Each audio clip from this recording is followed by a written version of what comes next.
Hello there, and welcome. If you're here right now, maybe you're looking for a place to rest your mind. Maybe the day has been long, or maybe you just want to drift away for a while. Either way, you're in the right place. Get comfortable, let your shoulders drop, let your breathing slow down. There's nothing you need to do right now except listen and let go. Tonight, we're going on a journey together. Not a loud one, not a busy one, but a gentle voyage across the darkness of space. We're going to explore something truly magical. Something that has been happening since God first set time in motion. We're going to learn about the birth of stars. Those tiny lights you see when you look up at night, they didn't just appear. Each one has a story. Each one began in darkness, in cold, in silence. And then slowly, something beautiful happened. Before we begin, if you're enjoying this journey, feel free to give this video a like. And if you want more cosmic stories to fall asleep to, consider subscribing. But no pressure. Right now, all that matters is you, this moment, and the quiet wonder of the universe. So take a deep breath. Let your eyes close if they want to. Feel the weight of your body sinking into whatever surface holds you, and let's drift together into the birthplace of stars, into the nebulae, the clouds, the dark and beautiful corners of space where light is born. Fact 1. Stars are born inside clouds called nebulae. These are not the soft white clouds you see in the sky during the day. Nebulae are vast, dark regions of space, filled with gas and dust. They stretch across light years, silent and cold, floating in the emptiness between galaxies. Most of them are invisible to our eyes, but within their darkness the ingredients for stars are waiting. Hydrogen, helium, and traces of heavier elements, all mixed together like cosmic flour, ready to be shaped into something new. If you could float inside a nebula, you would see almost nothing at first. Just faint wisps of material, so thin that you could pass your hand through them. But gathered together, across unimaginable distances, these wisps contain the mass of thousands of suns. They are the nurseries of God's universe, the cradles where he begins new lights. Fact 2.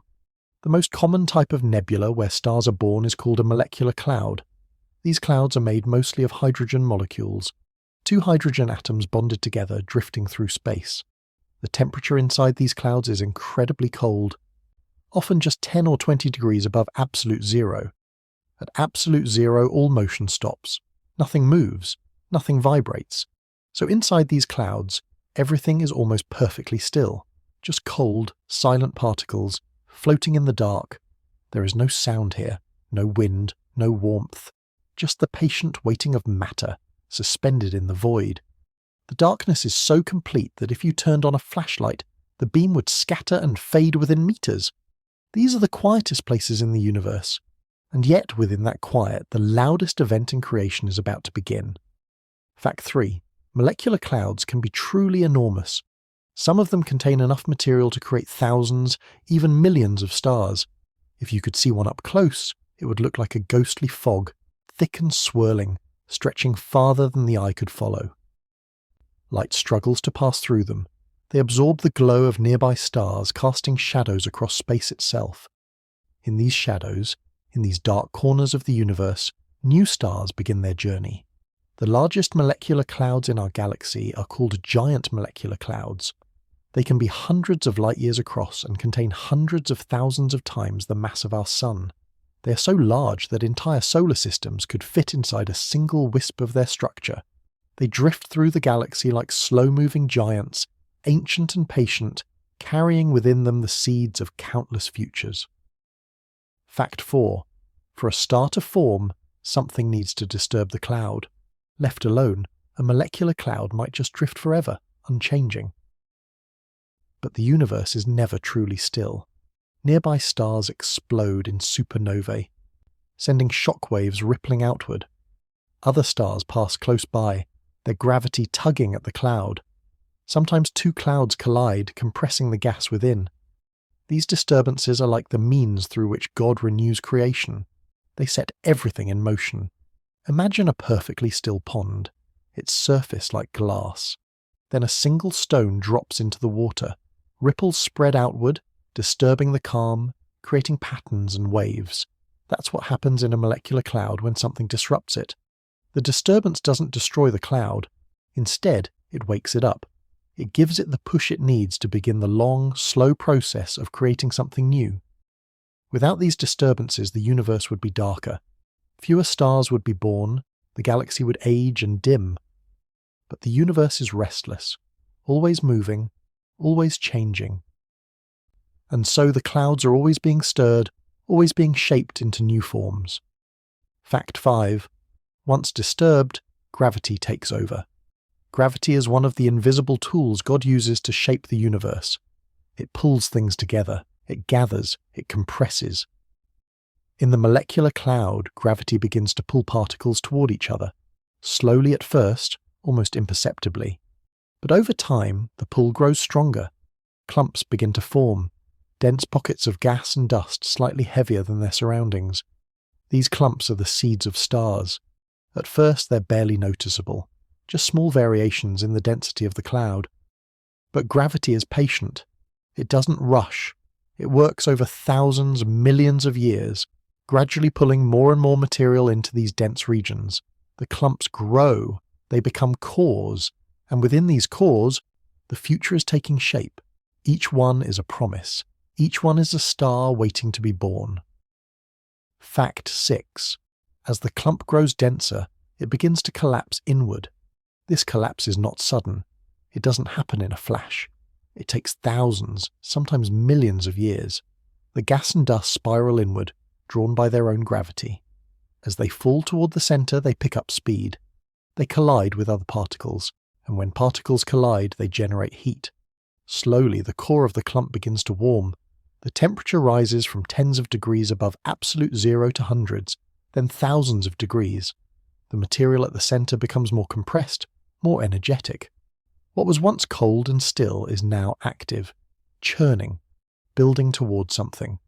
The outer layers continue to fall inward, adding their mass to the growing core. And deep within, hidden from view, the heart of a star is beginning to beat. It's a process that happens in darkness, in silence, witnessed by no one. But it's happening all the time, all across the galaxy. Right now, at this very moment, thousands of protostars are forming in clouds scattered throughout the Milky Way. God's act of creation continues. He keeps transforming what already exists. Fact 7. At the center of the collapsing cloud, a structure begins to form. Scientists call it a protostar. It's not yet a true star. It doesn't shine with its own light. It doesn't fuse atoms in its core. But it's getting there. The protostar is a hot, dense ball of gas, still gathering material from the cloud around it. It glows faintly with the heat of compression, a soft red glow, barely visible against the darkness. This is the infant stage of a star's life. The protostar is surrounded by the remnants of the cloud that formed it. Material continues to rain down onto its surface, adding to its mass drop by drop, particle by particle. The protostar grows slowly, steadily, like a child in the womb. It's not ready to be born yet. It needs more time, more mass, more heat. But it's alive in a sense. It has structure. It has gravity. It has a future. And in the deep darkness of the molecular cloud, that faint red glow is the first sign of hope, the first hint that a new light is coming. Fact 8. Around the protostar, a disk of material forms. Imagine a spinning plate, flat and wide, with the protostar sitting at its center. This disk is made of the same gas and dust that couldn't fall straight into the protostar. Instead, it orbits, swirling around and around. Over time, this disk can give birth to planets, moons, asteroids, and comets.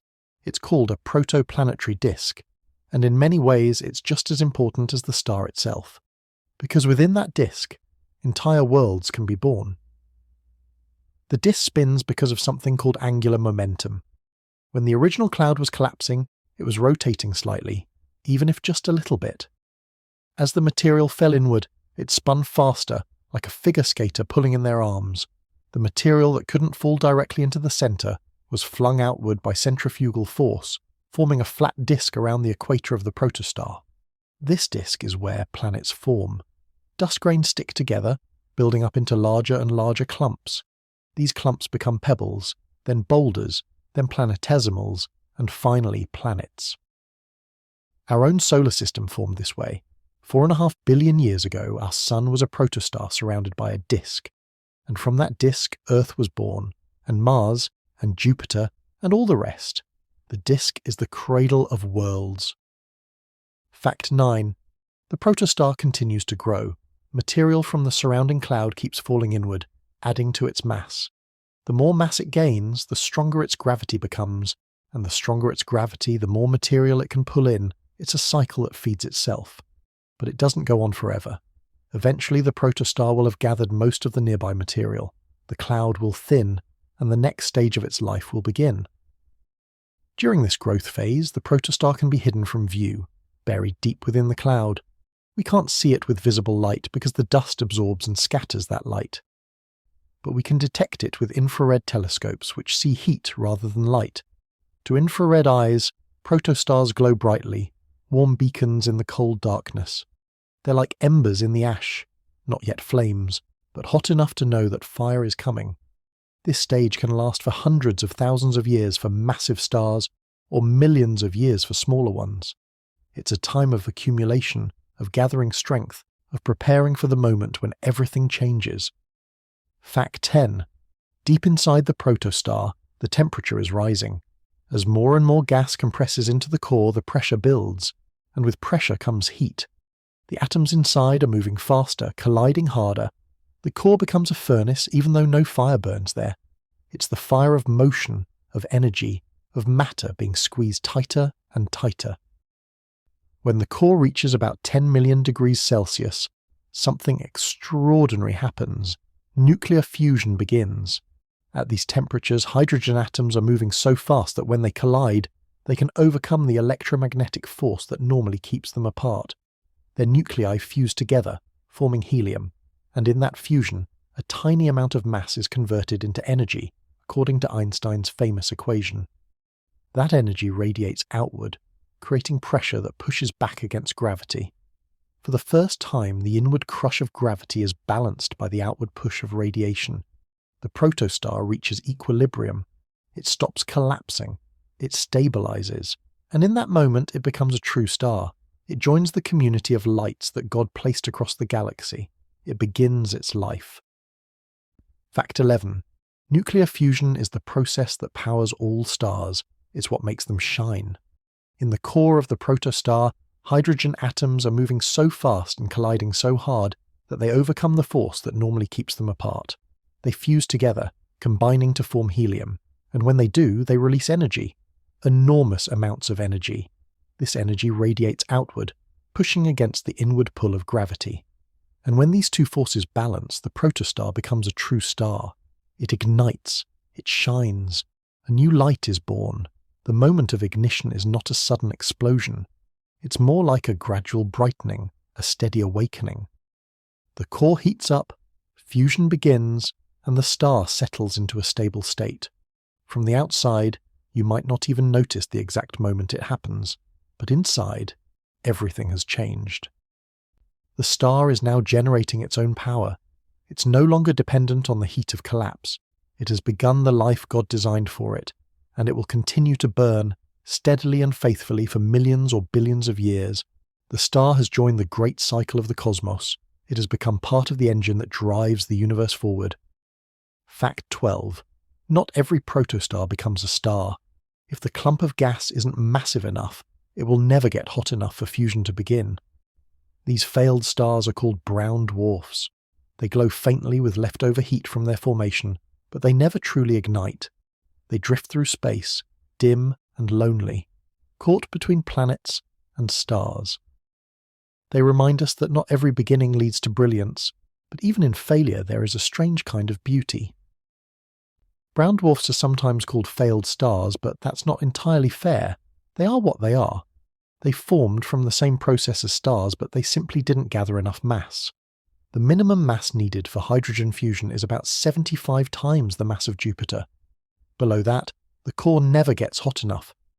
The protostar stops collapsing, but it never ignites. It cools slowly over billions of years, glowing dimly in infrared light. Brown dwarfs are difficult to see. They're not bright like stars, and they're not reflective like planets. They exist in a twilight zone, neither one thing nor another, but they're out there, scattered throughout the galaxy, quiet reminders that the universe doesn't always follow the path we expect. Fact 13. The time it takes for a star to form depends on its mass. Massive stars form quickly, sometimes in just a few 100,000 years. They gather material rapidly, their gravity strong and hungry. Smaller stars, like our Sun, take longer. Millions of years can pass between the first collapse of the cloud and the moment fusion begins.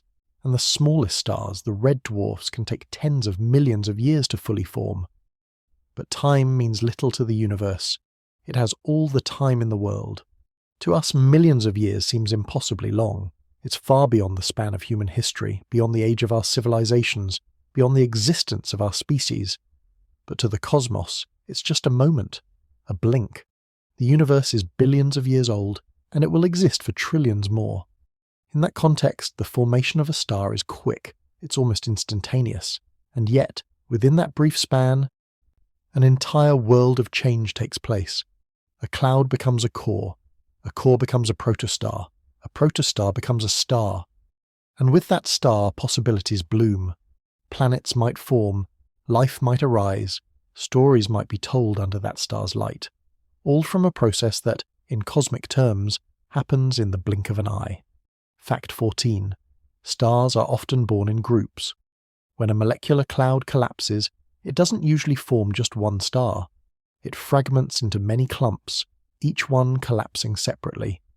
These clumps become protostars, and eventually stars. They are siblings, born from the same cloud, shining in the same region of space. We call these groups star clusters. Some clusters contain just a few dozen stars. Others contain thousands, and for a while they stay together, bound by gravity, a family of light in the darkness. Star clusters come in different forms. Open clusters are loose groups of young stars, often still embedded in the nebula that formed them. They're bright and colourful, with hot blue stars and cooler red ones mixed together. Globular clusters, on the other hand, are ancient and densely packed, containing hundreds of thousands of stars in a spherical shape. But both types began the same way, with a cloud that fragmented and gave birth to many stars at once. In these clusters, stars grow up together. They share the same chemical composition because they formed from the same material. They have similar ages. They're bound by more than just gravity. They're bound by a shared origin, a common heritage. Fact 15. Over time, most star clusters drift apart. The stars within them move at slightly different speeds, in slightly different directions. Gravity from the rest of the galaxy tugs at them. Slowly, over millions of years, the cluster disperses. The sibling stars spread out across the galaxy, each one going its own way. But they all carry a memory of their shared beginning. They were born together, in the same cloud, under the same conditions. And somewhere in their chemistry that connection remains. Our own Sun was likely born in a cluster. 4.5 billion years ago it formed along with hundreds or thousands of other stars. But over time, those siblings drifted away. They're scattered throughout the galaxy now, shining in distant corners of the Milky Way. We have no way of knowing which stars they are. The cluster that gave birth to our Sun has long since dissolved, but those stars are out there somewhere, distant cousins carrying the same ancient heritage. It's a humbling thought. We're not alone. We never were. We're part of a larger family spread across the stars. Fact 16. The Orion Nebula is one of the most famous stellar nurseries in our galaxy. It lies about 1,300 light-years from Earth, in the constellation Orion. On a clear night, you can see it with your naked eye as a fuzzy patch of light. But through a telescope, it reveals itself as a glowing cloud of gas and dust, lit from within by young hot stars. Inside the Orion Nebula, stars are being born right now. Protostars are forming. Disks are spinning. It's a glimpse into the process that created our own Sun, billions of years ago. The Orion Nebula is part of a much larger complex of molecular clouds known as the Orion Molecular Cloud Complex.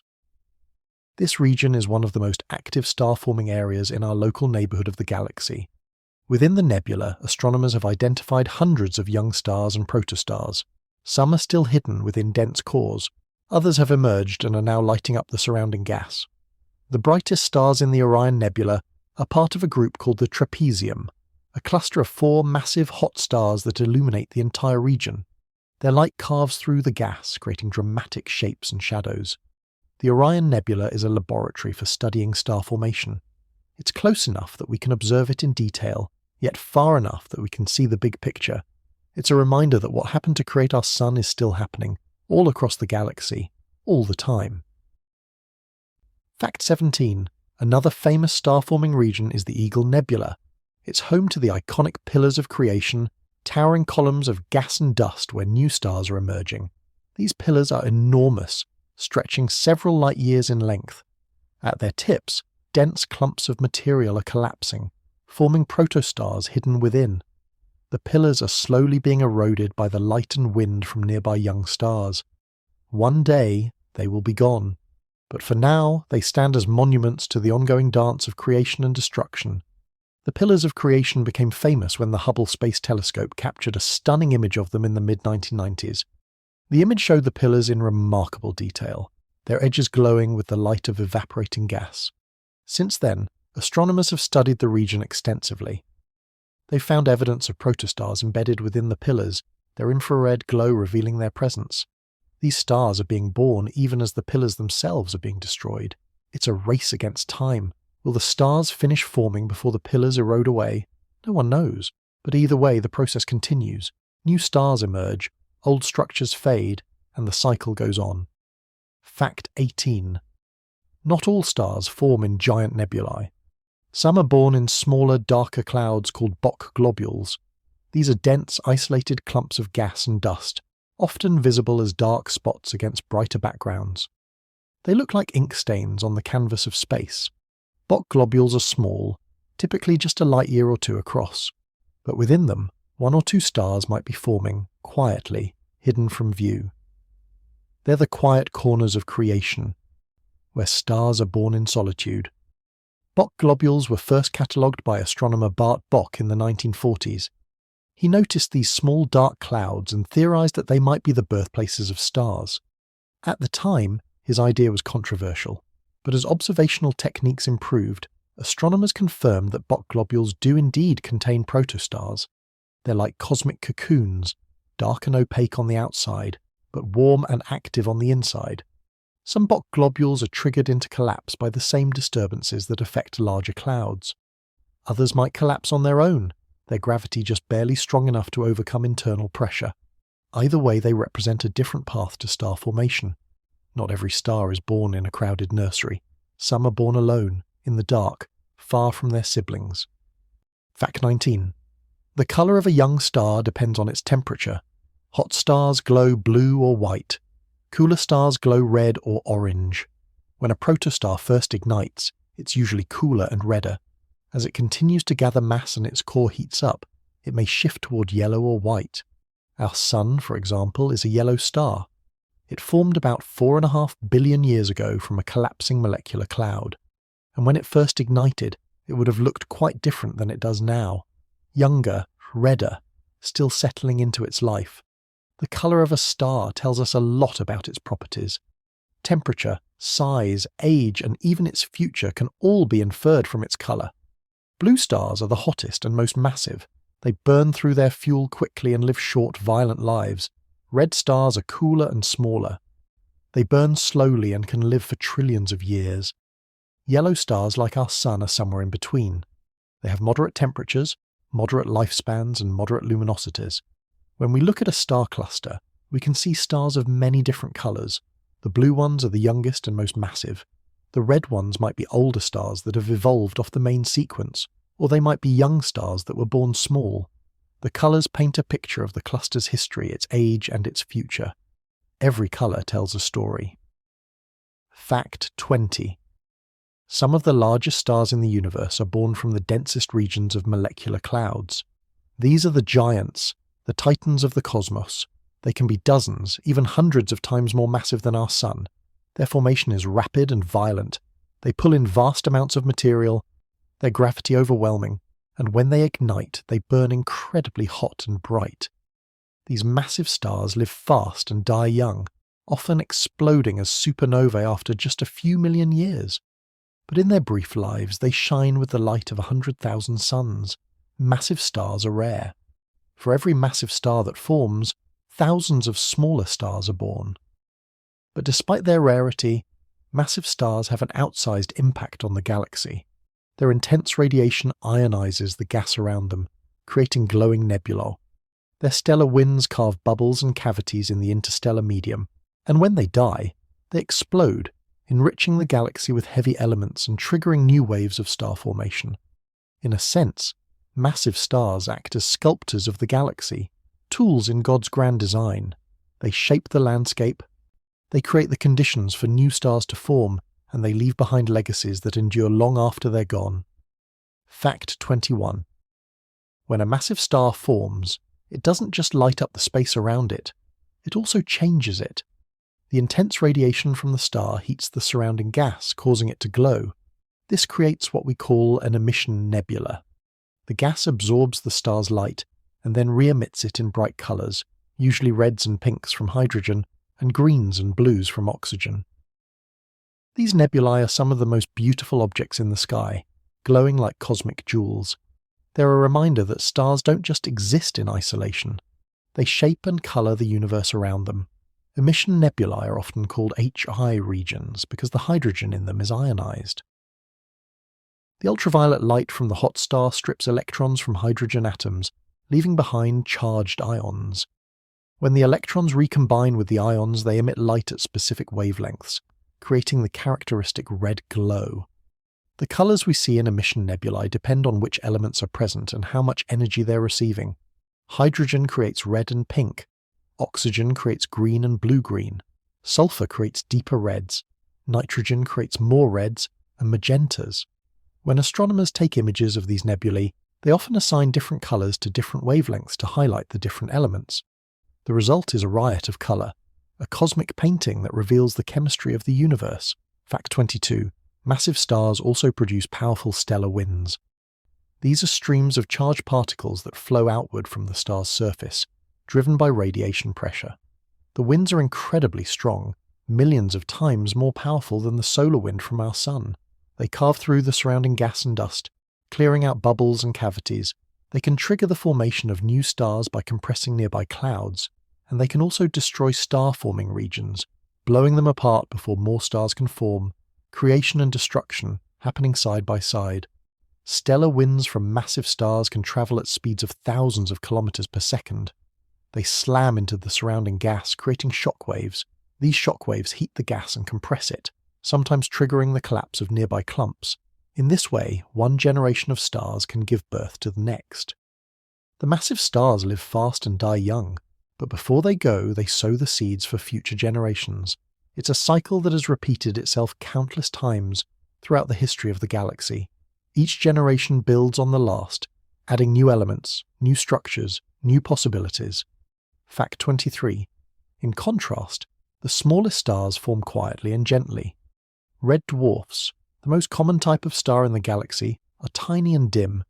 They form from smaller clumps of gas, and their protostars never grow very massive. When fusion finally begins in their cores, it happens slowly, almost hesitantly. They shine with a faint red glow, barely visible from a distance. But what they lack in brightness, they make up for in longevity. Red dwarfs can live for trillions of years, far longer than the current age of the universe. They are the patient stars, the enduring ones. Red dwarfs are so faint that even the closest ones are invisible to the naked eye. Proxima Centauri, the nearest star to our Sun, is a red dwarf. It's only about 4 light-years away, yet you can't see it without a telescope. But red dwarfs are everywhere. They make up about 70% of all stars in the galaxy. They're the quiet majority, the background stars that fill the cosmos. Because they burn their fuel so slowly, red dwarfs will outlast almost every other type of star. Long after our Sun has died, long after the last massive star has exploded, red dwarfs will still be shining.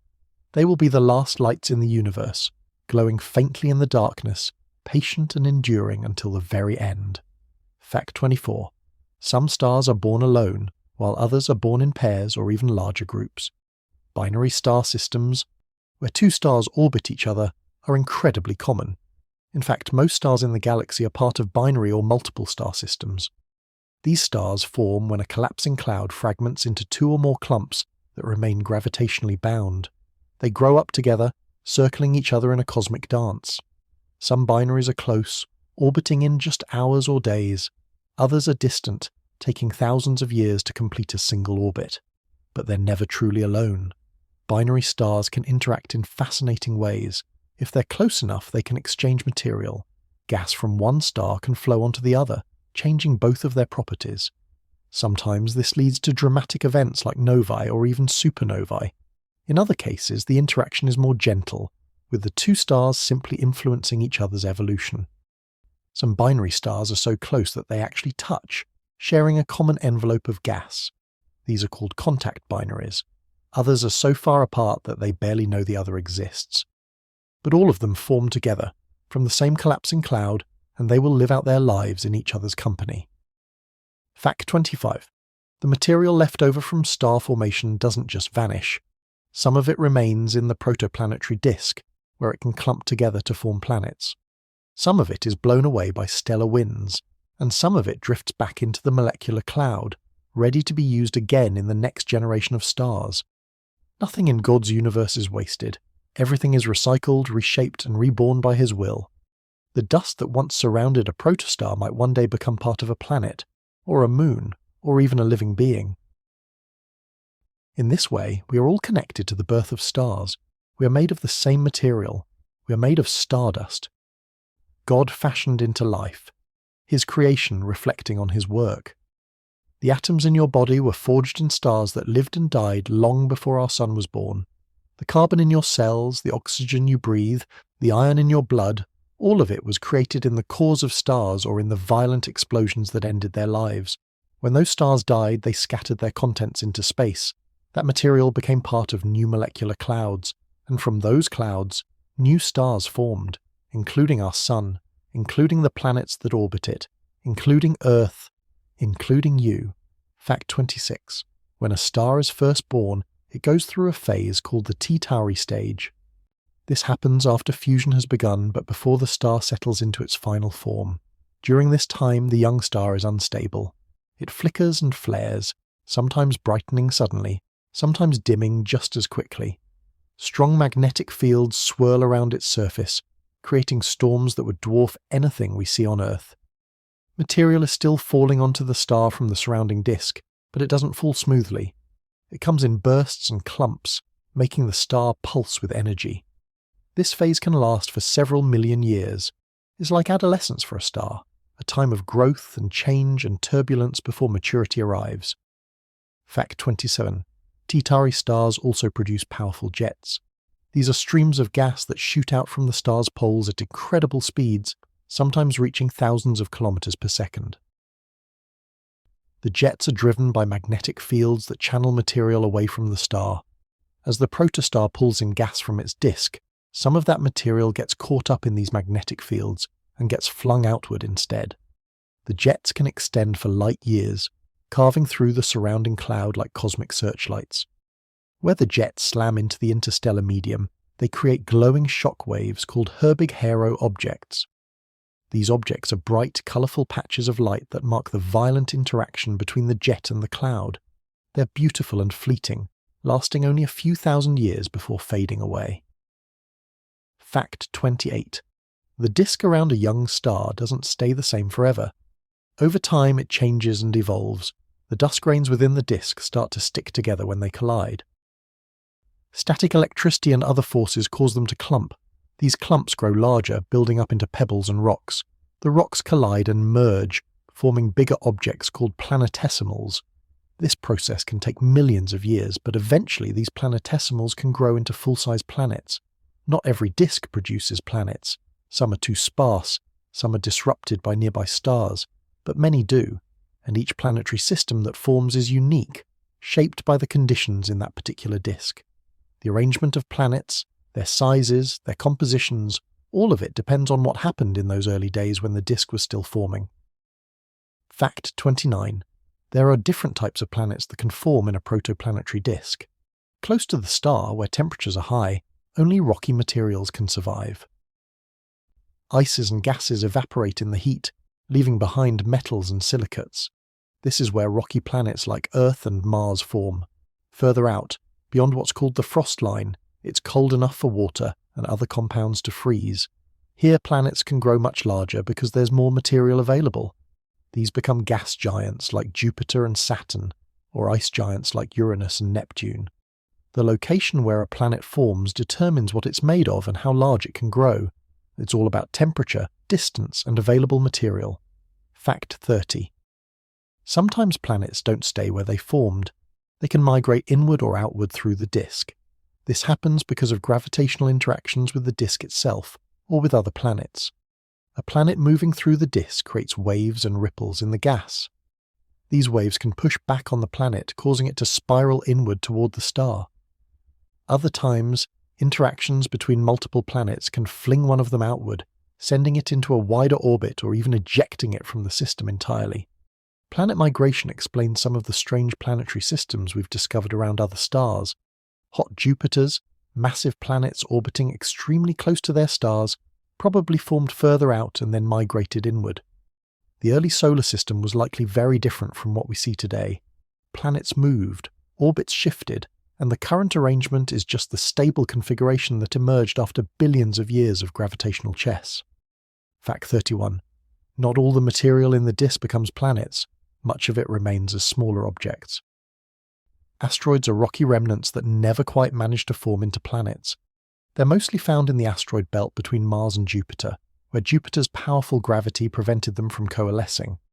Comets are icy bodies that formed in the outer reaches of the solar system. When they venture close to the Sun, the ice evaporates, creating the beautiful tails we sometimes see from Earth. Dust and small particles also remain, creating the zodiacal light, a faint glow visible in the night sky under dark conditions.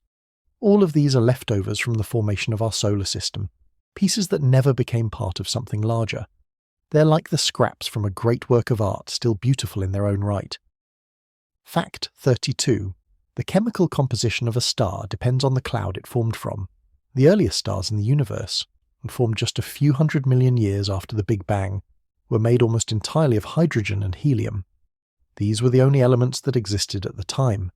But as stars lived and died, they created heavier elements through fusion and scattered them into space when they exploded. Later generations of stars formed from clouds enriched with these heavier elements. Our Sun is one of these later generation stars. It contains carbon, oxygen, iron, and dozens of other elements. These elements came from stars that died before our Sun was born.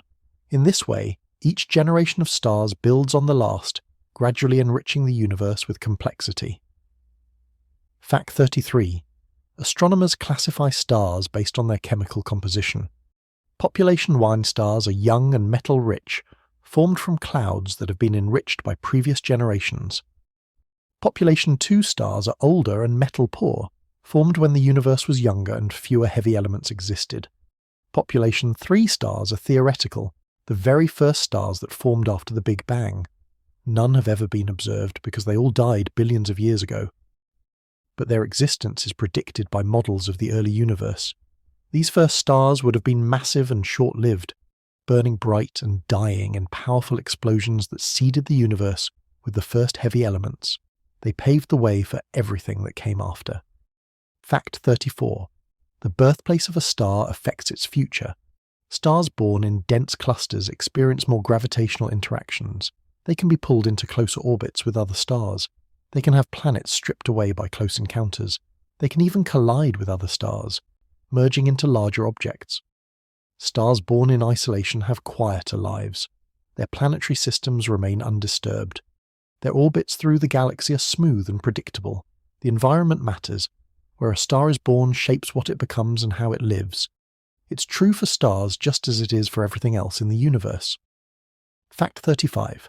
Some stars are born with very different masses, and this determines almost everything about their lives. A star 10 times more massive than the Sun lives for only about 10 million years. A star half the mass of the Sun can live for 50 billion years or more. The most massive stars burn through their fuel quickly, fusing hydrogen at a furious rate. The least massive stars sip their fuel slowly, making it last for eons. Mass is destiny for a star. It determines brightness, colour, lifespan, and ultimate fate. A star's mass is set during its formation, when the collapsing cloud determines how much material the protostar can gather. Once fusion begins, the mass is essentially fixed. The die is cast, and the star's entire future is written in that moment. Fact 36. The energy produced in a star's core takes a long time to reach the surface. Photons, particles of light, are constantly being absorbed and re-emitted by atoms as they make their way outward. Each absorption and re-emission sends the photon in a random direction, so it zigzags through the star rather than travelling straight. This random walk can take thousands or even millions of years. A photon created in the sun's core today won't reach the surface and escape into space for about 100,000 years. By the time we see a star's light, we're seeing energy that was created long ago. The star's surface shows us the past, not the present. The core is always ahead, always creating new energy, but that energy takes time to make the journey outward. Fact 37. Different parts of a star move energy in different ways. In the core and inner layers, energy moves through radiation. Photons carry the energy outward through the dense plasma. In the outer layers of many stars, energy moves through convection. Hot gas rises, cools at the surface, and sinks back down, carrying energy with it. This creates currents and cells, like boiling water in a pot. The boundary between the radiative zone and the convective zone can be a dynamic place where magnetic fields are generated.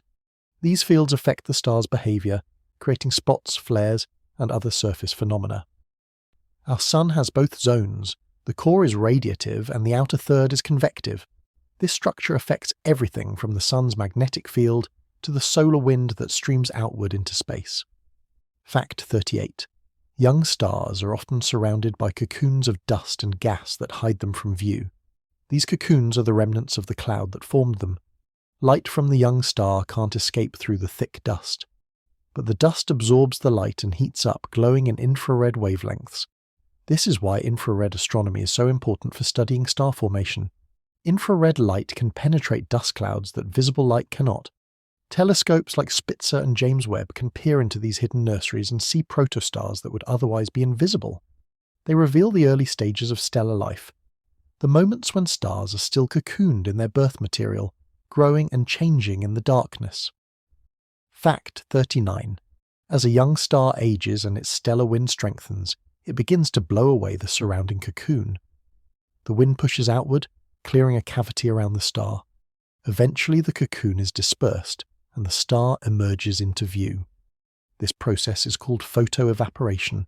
The intense radiation from the star heats the surrounding gas, causing it to evaporate and flow away. The disk that once surrounded the star also begins to dissipate. Planets have either formed or the material has been blown away. What remains is a mature star, perhaps with a family of planets, shining clearly in space. The transformation from hidden protostar to visible star can take 10 million years or more, but eventually, the veil is lifted and the star joins the visible population of the galaxy. Fact 40. The rotation of a star is determined during its formation. As the cloud collapses, any initial rotation speeds up, just like a spinning skater pulling in their arms. Young stars often rotate very quickly, some spinning once every few hours, but over time, stars slow down. Magnetic fields interact with the surrounding disk and stellar wind, transferring angular momentum outward. This process, called magnetic braking, gradually reduces the star's rotation rate.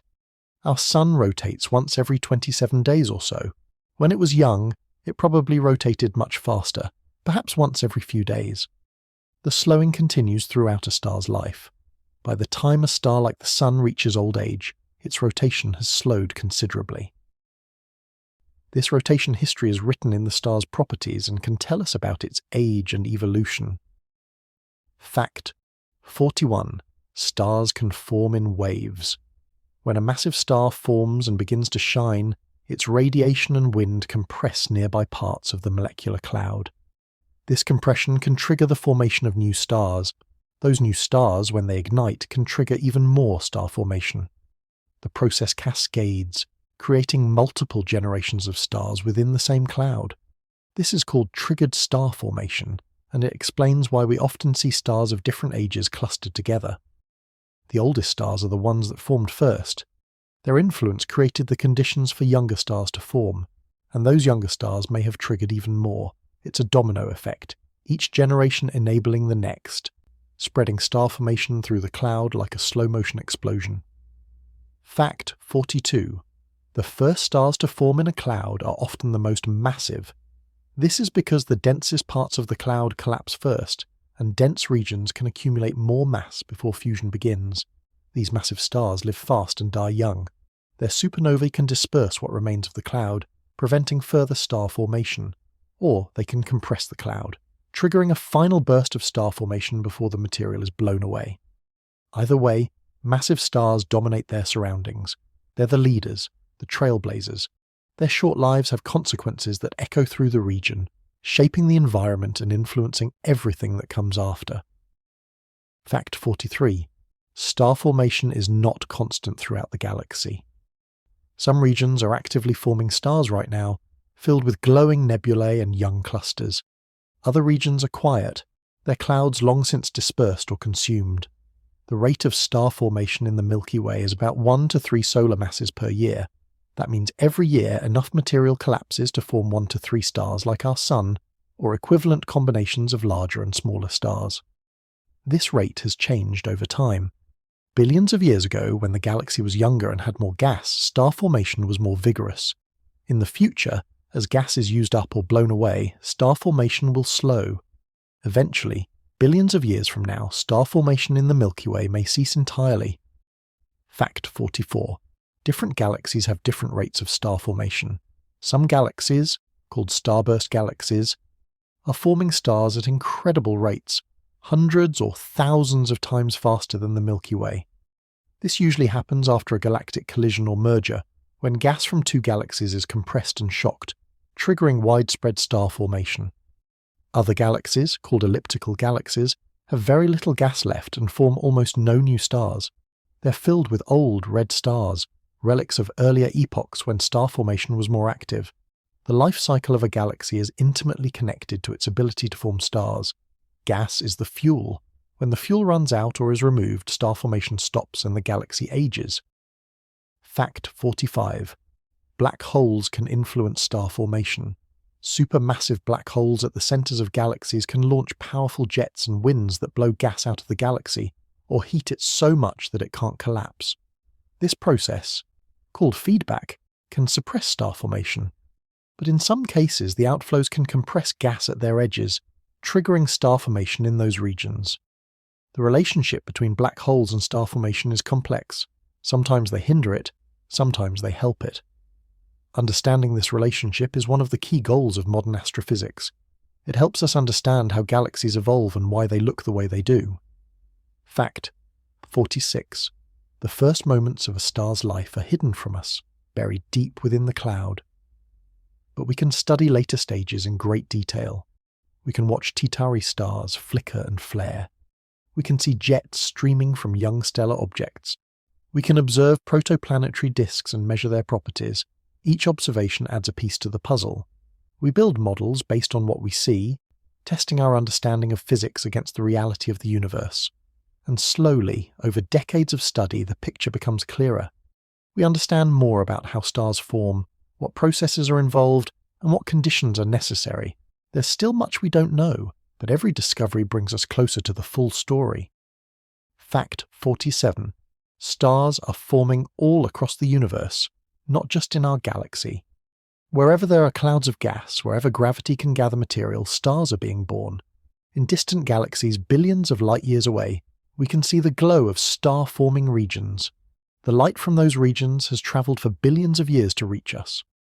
We're seeing those galaxies as they were in the distant past, when the universe was younger. And in that ancient light, we see the same processes at work. Clouds collapsing, protostars forming, young stars igniting. The physics and gravity God designed work the same everywhere.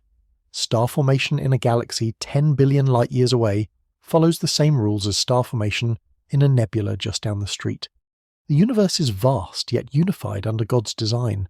The same story plays out everywhere, written in light and gravity and time. Fact 48. Some stars form in very unusual environments.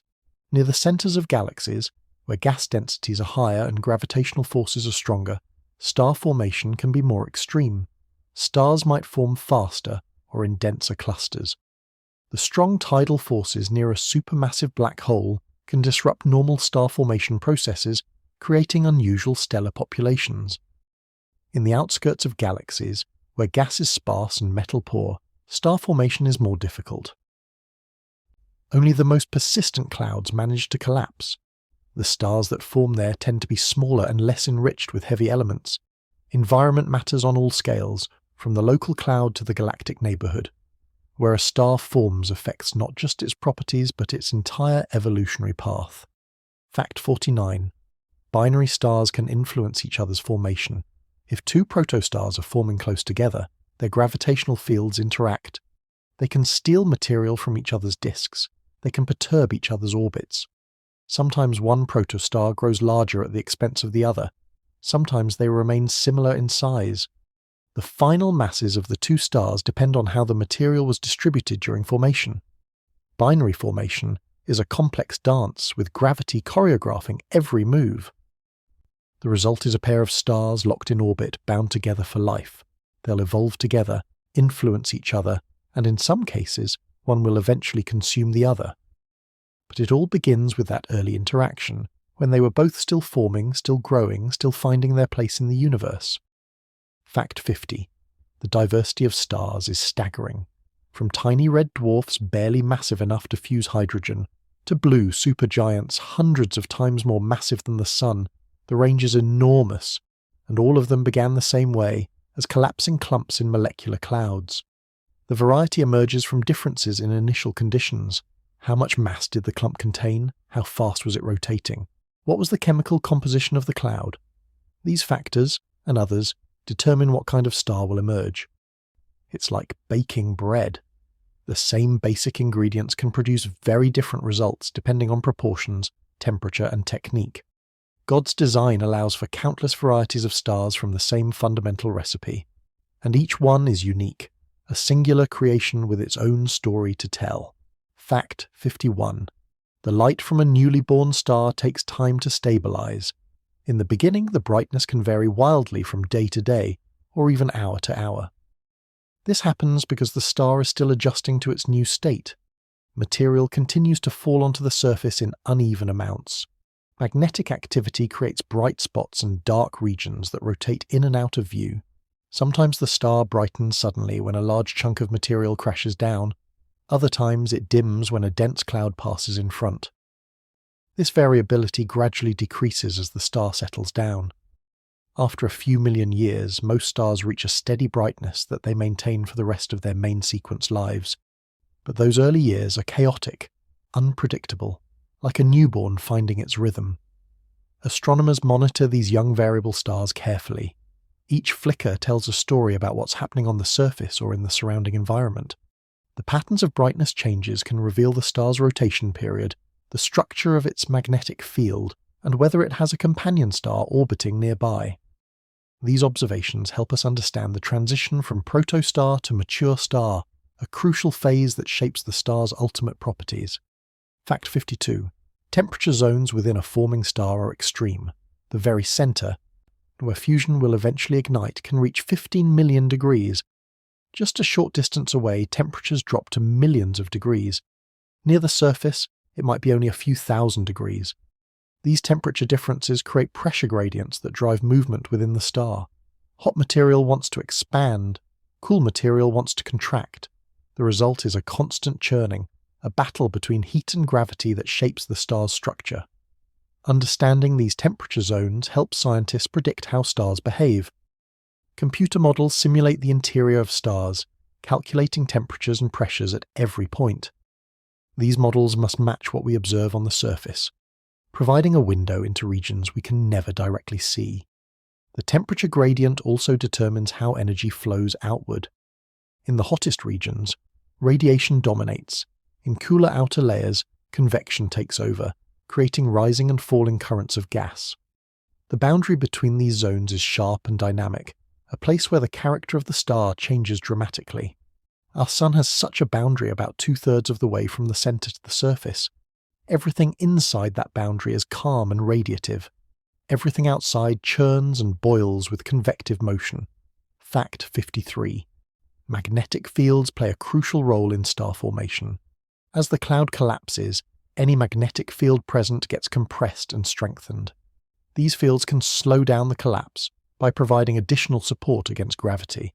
They can channel material into the star along field lines, creating streams of infalling gas. They can also launch the powerful jets we see coming from young stellar objects. The interaction between magnetic fields and rotating gas is complex and not yet fully understood, but we know that without magnetic fields, star formation would look very different. The fields act like invisible scaffolding, guiding and shaping the process in ways that pure gravity alone cannot. Magnetic fields can also transfer angular momentum outward, allowing the star to spin down while material continues to fall inward. This solves a problem that puzzled astronomers for years. If all the angular momentum of the collapsing cloud ended up in the star would spin so fast it would tear itself apart. But magnetic fields carry away the excess rotation, allowing the star to grow without spinning out of control. The fields twist and wind as the star rotates, storing energy that can later be released in flares and eruptions. Young stars are magnetically active, their surfaces covered with spots, and their coronas filled with hot, magnetically confined plasma. This activity gradually declines as the star ages and its rotation slows.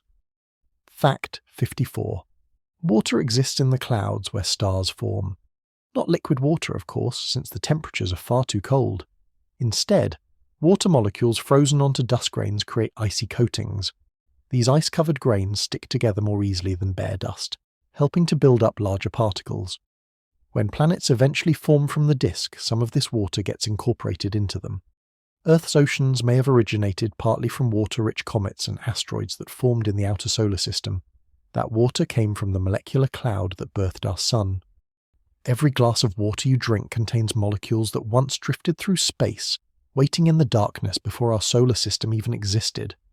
The connection between star formation and the water of life is direct and profound. Scientists study the distribution of water in star-forming regions to understand how it gets incorporated into planetary systems. Some of it freezes onto grains in the cold outer regions of the disk. Some remains as vapor closer to the star.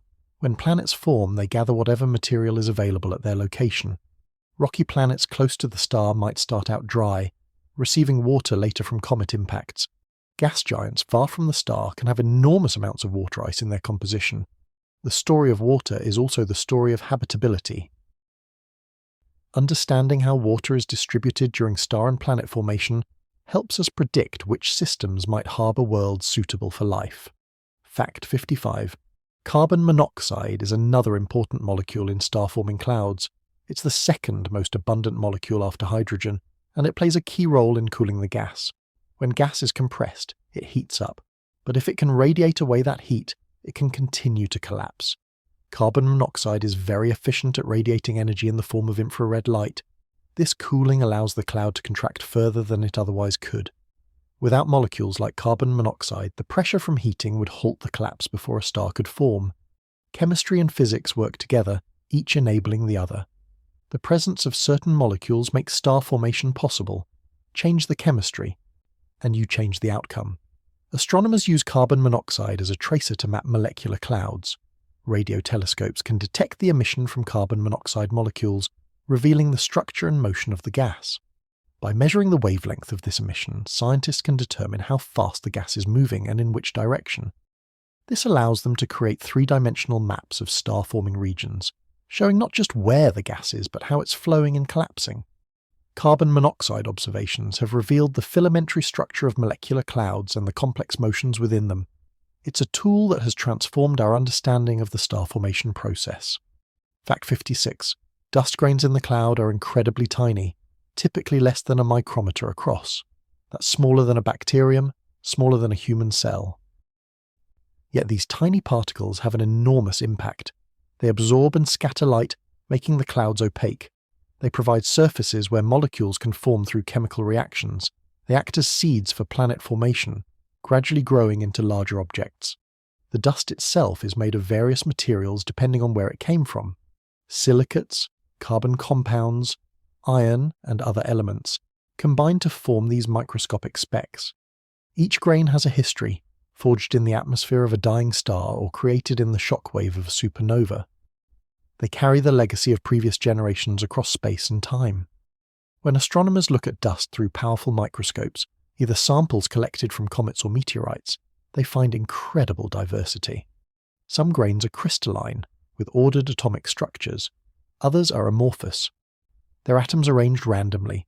Some contain pure elements, others are complex compounds. Each grain is unique, a tiny capsule preserving information about the conditions where it formed. The dust in molecular clouds is a library of cosmic history, recording events that happened long ago in distant places. When that dust becomes part of new stars and planets, the history comes with it, embedded in the very atoms that make up the new generation. Fact 57. The shape of a molecular cloud affects how it collapses. Spherical clouds collapse relatively uniformly, forming single stars or small groups. Filamentary clouds, which are long and thin like threads, can fragment along their length, forming chains of stars. Some clouds have irregular shapes with multiple dense cores, leading to the birth of entire clusters. Gravity pulls inward from all directions, but the geometry matters. A cloud shaped like a pancake collapses differently than one shaped like a ball. Observations show that many star-forming clouds have filamentary structures. Gas flows along these filaments toward dense hubs, where the most active star formation occurs. The cosmic web of dark matter and gas that structures the entire universe is reflected in miniature within these clouds. The filaments act like highways, channeling material from large volumes of space into compact regions where stars can form.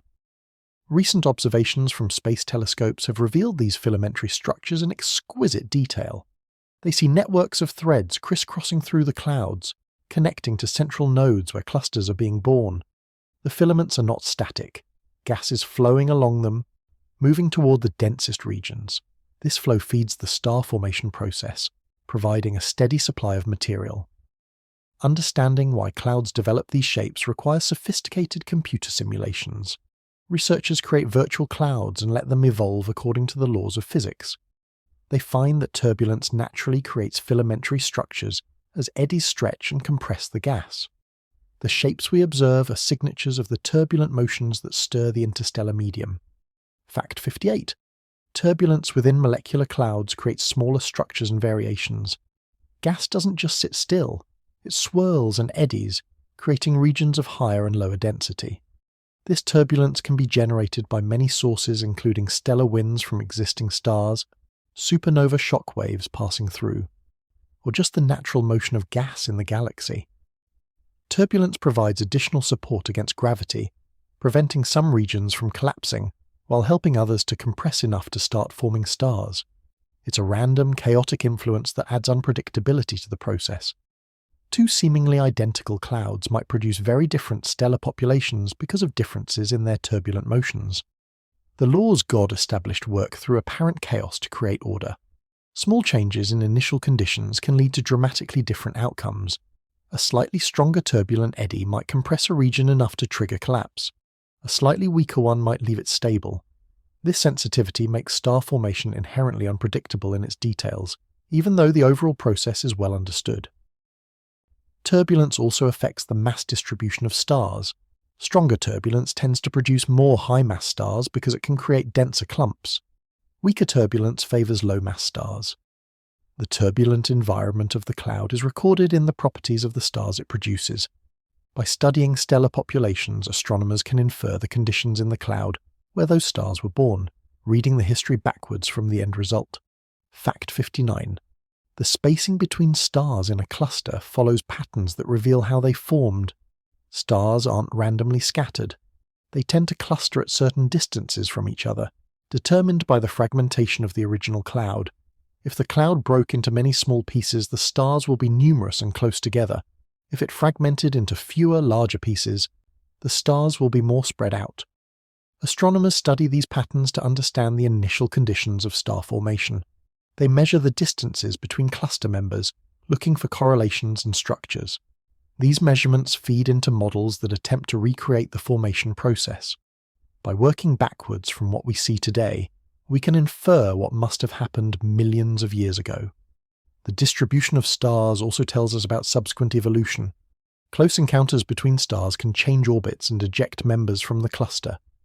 The distribution we see today is a combination of initial conditions and later dynamics. Separating these effects requires careful analysis. Astronomers use statistical techniques to compare observed distributions with predictions from models. When the match is good, it confirms our understanding. When there are discrepancies, it points to missing physics or incorrect assumptions. Each cluster is a unique experiment, testing our theories against reality. The wealth of data from modern surveys, which have catalogued millions of stars in thousands of clusters, provides a rich dataset for understanding star formation in all its complexity. Fact 60. Some molecular clouds show no signs of star formation despite containing plenty of material. These clouds are stable, with internal pressure and turbulence balancing gravity. They can remain in this state for millions of years, drifting through the galaxy unchanged. Eventually something will disturb them and trigger collapse, or they might be torn apart by tidal forces before they ever form stars. Not every cloud fulfills its potential. Some are born, drift for ages, and die without ever creating a star. It's a reminder that potential and outcome are not the same. The universe is full of possibilities that never quite happen, paths not taken, futures unrealized. These stable clouds are puzzling. Why don't they collapse? What keeps them in balance?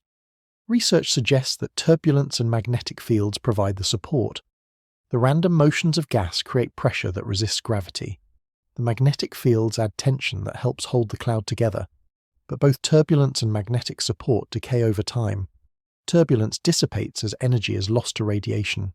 Magnetic fields can diffuse or be carried away by escaping gas. The balance is temporary, not permanent. Eventually, either the cloud will begin to collapse, or it will be disrupted by external forces. The fate of each cloud rests in the balance God established between gravity, pressure, and time. Which will win? Will gravity overcome support before the cloud is destroyed? No one can predict with certainty. Fact 61. When we look at star-forming regions in other galaxies, we see the same structures and processes. Spiral arms lit up with glowing nebulae, dark dust lanes where new stars hide, clusters of bright blue stars indicating recent formation. The universality of these features confirms that our understanding of star formation applies everywhere. The physics and gravity God designed work the same from one galaxy to another. Gravity, pressure, temperature, chemistry all behave the same way. This gives us confidence in our models. What we learn from studying nearby regions can be applied to understanding galaxies billions of light years away. Creation speaks a common language written by God. Distant galaxies appear as they were in the past because of light travel time. When we observe a galaxy 10 billion light years away, we see it as it was 10 billion years ago. The star formation happening there occurred when the universe was much younger. By studying galaxies at different distances, we can trace the history of star formation across cosmic time. We find that star formation was more vigorous in the past. Younger galaxies seen at great distances tend to form stars more rapidly than older galaxies nearby. This makes sense because younger galaxies had more gas available. As galaxies age, they consume or expel their gas, and star formation declines. The history of the universe is written in the changing rate of star formation over time. Fact 62. Protostars emit most of their energy in infrared wavelengths. They're not hot enough yet to shine brightly in visible light. The surface temperature might be only a few thousand degrees compared to the sun's nearly 6,000 degrees. At these temperatures, the peak emission is in the infrared part of the spectrum. This is why infrared telescopes are essential for studying the earlier stages of star formation. Visible light telescopes would miss most of the action, seeing only the later stages after the star has heated up and cleared away its cocoon. Infrared astronomy has revolutionized our understanding of stellar birth. Before these telescopes existed, much of the process was hidden from view. Now we can watch it unfold in remarkable detail. Infrared observations also penetrate dust better than visible light. The dust grains that block visible light are more transparent to infrared. This allows us to see through the densest parts of molecular clouds, regions that appear completely dark in visible images. Infrared surveys have discovered thousands of protostars hidden within clouds. Each one is a glimpse into the early stages of stellar life. Space-based infrared telescopes like Spitzer and James Webb have provided unprecedented views of these objects. They can measure temperatures, masses, and luminosities. They can see the disks surrounding protostars and even detect gaps in those disks where planets might be forming. infrared astronomy has opened a window that was closed for most of human history. We can now witness creation in progress, watching as darkness transforms into light. Fact 63. The spin of a protostar affects how it forms. Rapidly spinning protostars tend to be flatter, with more pronounced disks. Slowly spinning ones are more spherical. The spin also affects how easily material can fall onto the star. In a rapidly rotating system, material approaching the star must shed angular momentum before it can be accreted. This often happens through the disk, with material spiraling inward over time. The disk acts as a sort of collection plate, gathering material from the surrounding cloud and gradually feeding it to the central protostar. Without rotation, there would be no disk, and planet formation as we understand it might not occur. Spin is not just a detail, but a fundamental property that shapes outcomes. The origin of a protostar's rotation lies in the original cloud. Even a tiny amount of rotation in the large cloud becomes significant as it collapses. The same principle that makes a figure skater spin faster when pulling in their arms applies to collapsing gas clouds. As the cloud shrinks, conservation of angular momentum requires it to spin faster. By the time a protostar forms, it can be rotating rapidly. But as we mentioned earlier, magnetic fields help remove angular momentum, preventing the star from spinning itself apart. The final rotation rate of a star depends on this balance between the spin up from collapse and the spin down from magnetic braking. Observations show a wide range of rotation rates among young stars, reflecting different formation histories and different efficiencies of angular momentum removal. Fact 64. Some stars form with unusual properties because of special circumstances during their birth. A protostar forming near a massive star might have its disk stripped away by intense radiation before planets can form. A star forming in a very dense cluster might experience close encounters that perturb its orbit or steal its companions. A star forming from an unusually metal-rich cloud might have different internal structure and evolution. Each star's history is unique, written in its properties and behavior. By studying stars in detail, astronomers can sometimes piece together their formation history, deducing what must have happened based on what they observe today. Every star is a detective story waiting to be solved. Some stars show chemical peculiarities that hint at unusual origins. Stars with very high abundances of certain elements might have formed from gas enriched by a nearby supernova. Stars with strange velocity patterns might have been ejected from clusters through gravitational interactions. Binary stars with misaligned orbits might have experienced encounters with third stars that disrupted their original configuration. Each anomaly is a clue. Astronomers collect these clues, comparing observations with models to reconstruct what happened. Sometimes the story is clear, other times it remains mysterious, hinting at processes we don't yet understand. The diversity of stellar properties reflects the diversity of formation environments and histories. No two stars are exactly alike, just as no two people are exactly alike. Each carries the mark of its unique journey from cloud to shining star. Fact 65. The concept of a habitable zone, the region around a star where liquid water can exist on a planet's surface, depends entirely on the star's properties. Those properties were determined during formation. A massive hot star has a habitable zone far from its surface. A small cool star has a habitable zone very close in. But massive stars don't live long enough for complex life to evolve. Small stars might blast their close-in planets with flares. Medium-sized stars like our Sun might offer the best chances for life. The conditions that allow life to develop trace back to the moment of the star's birth. How massive it became, how many heavy elements it contained, whether it formed planets in the right locations, all these factors were decided in those early days. The search for life beyond Earth begins with understanding star formation. We need to know which types of stars are most likely to host habitable planets. We need to understand how planetary systems form and evolve. We need to identify the conditions that lead to stable, long-lived environments where life can emerge and flourish. Current thinking favours stars similar to our Sun, with masses between about half and twice the solar mass. These stars live long enough for evolution to work. They're stable enough not to sterilize their planets with violent activity. Their habitable zones are at comfortable distances where planets can form and maintain stable orbits. But this is an area of active research. Our understanding of habitability is evolving as we discover more exoplanets and learn about their atmospheres and surfaces.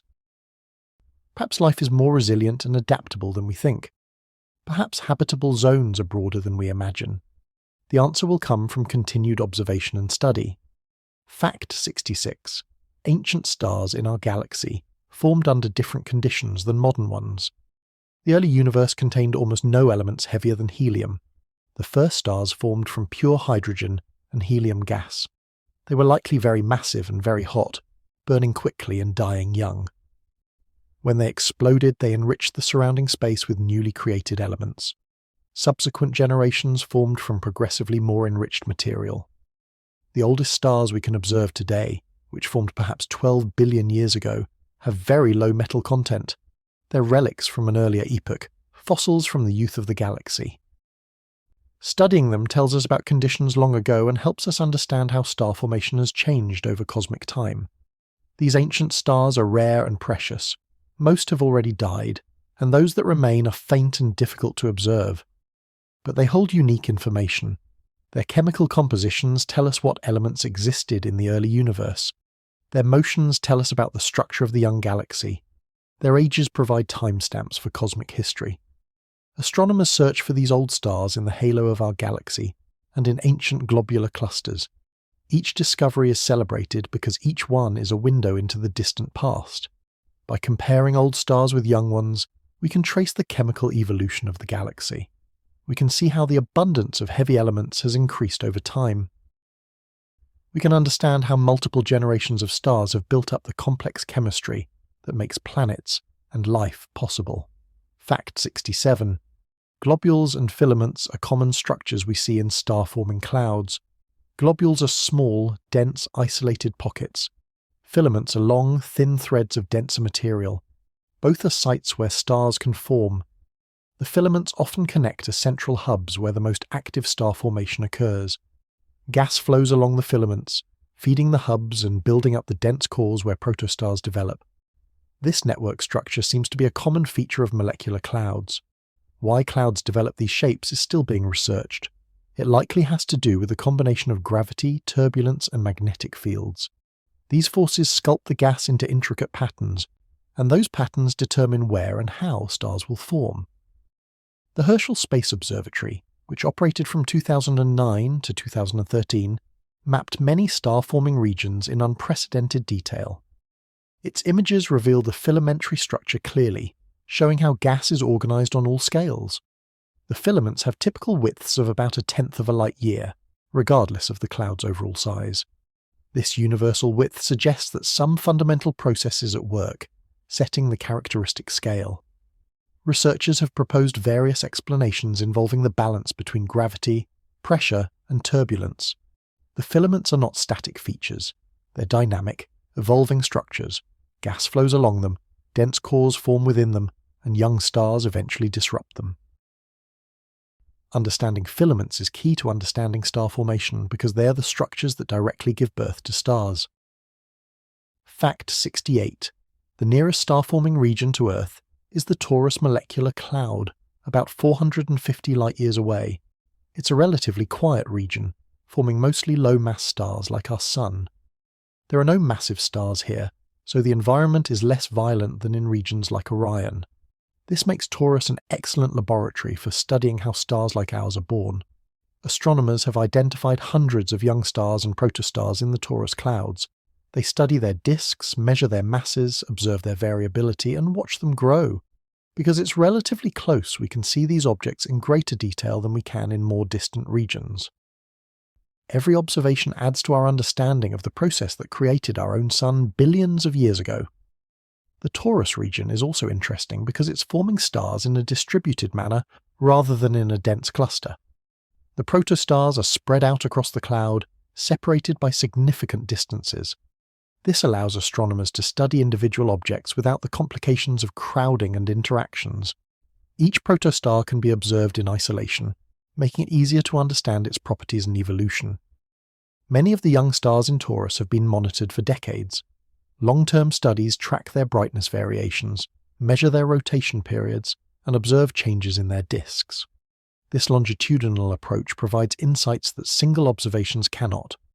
We can see how these objects change over time, watching them evolve from heavily obscured protostars to visible T-Tauri stars to main sequence stars. It's as close as we can come to watching star formation happen in real time. Fact 69.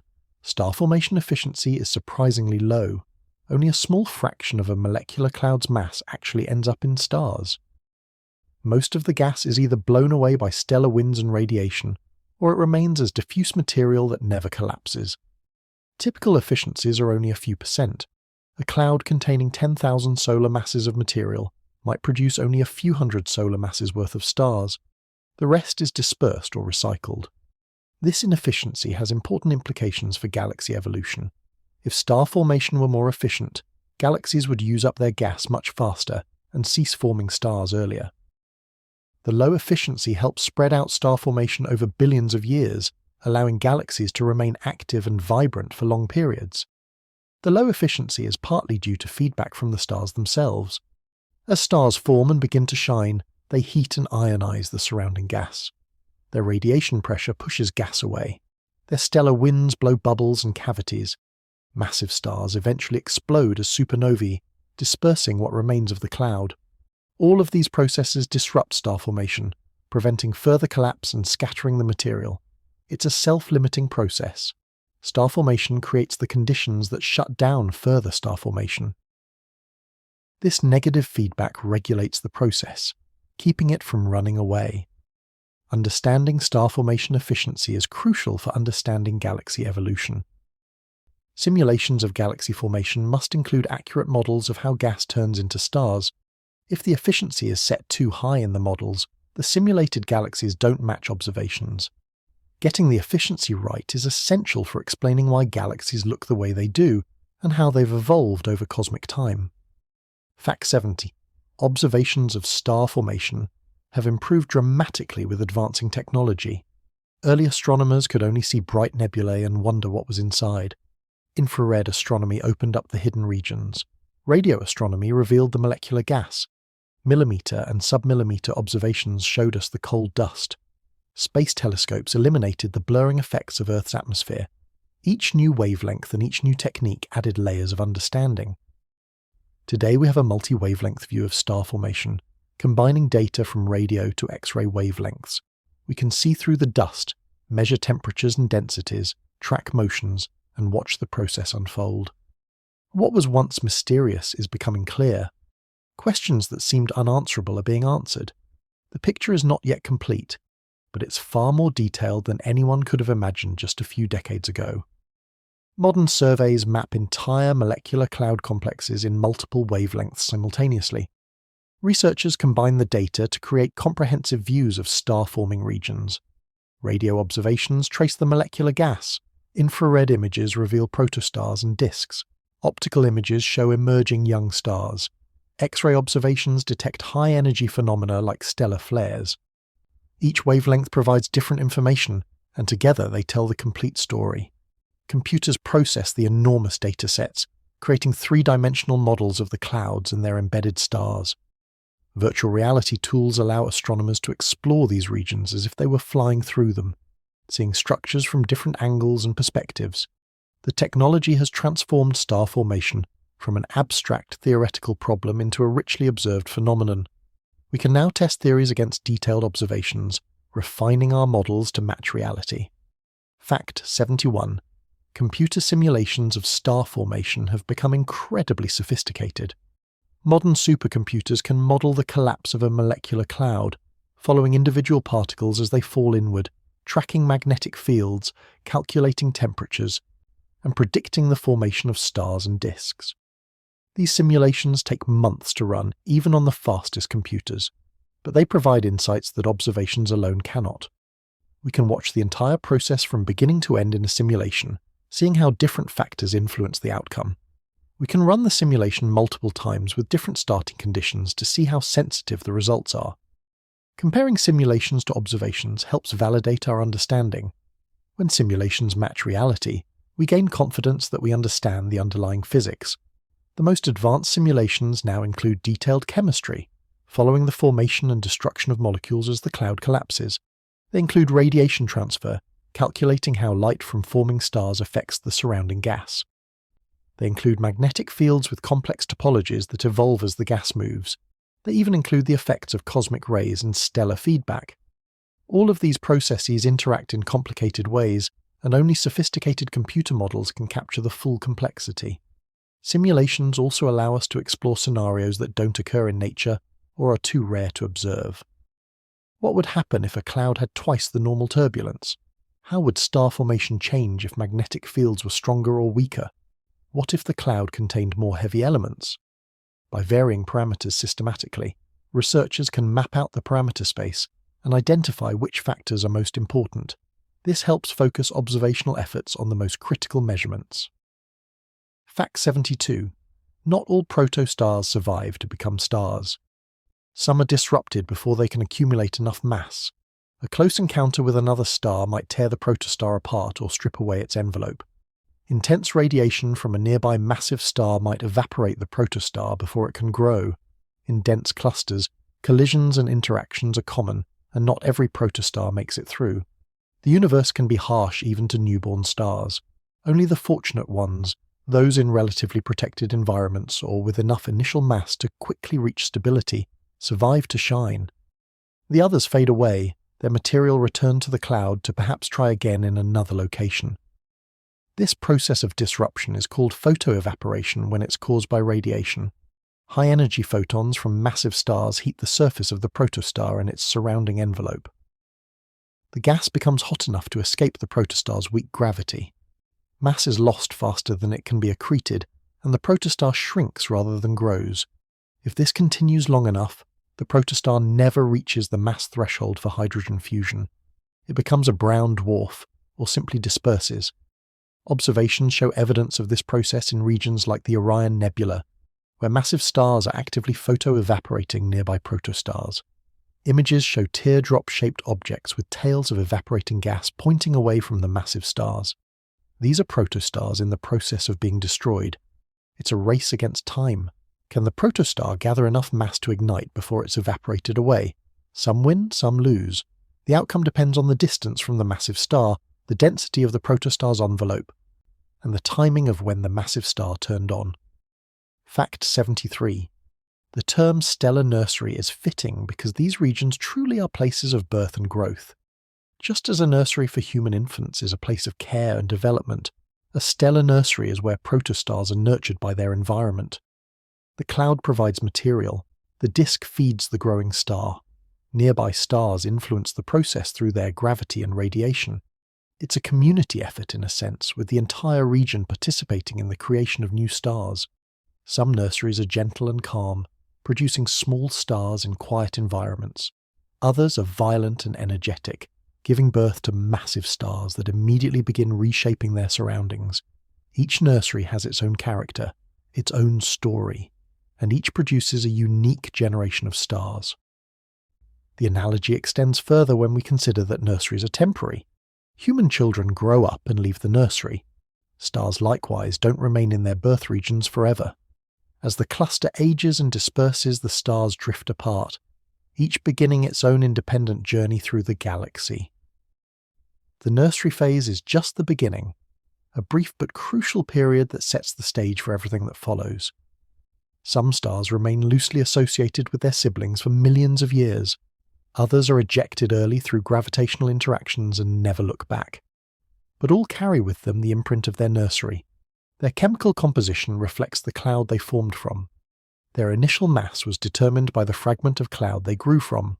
Their rotation, their magnetic field, their planetary system, all were shaped during those early days in the nursery. The nursery may be temporary, but its influence lasts a lifetime.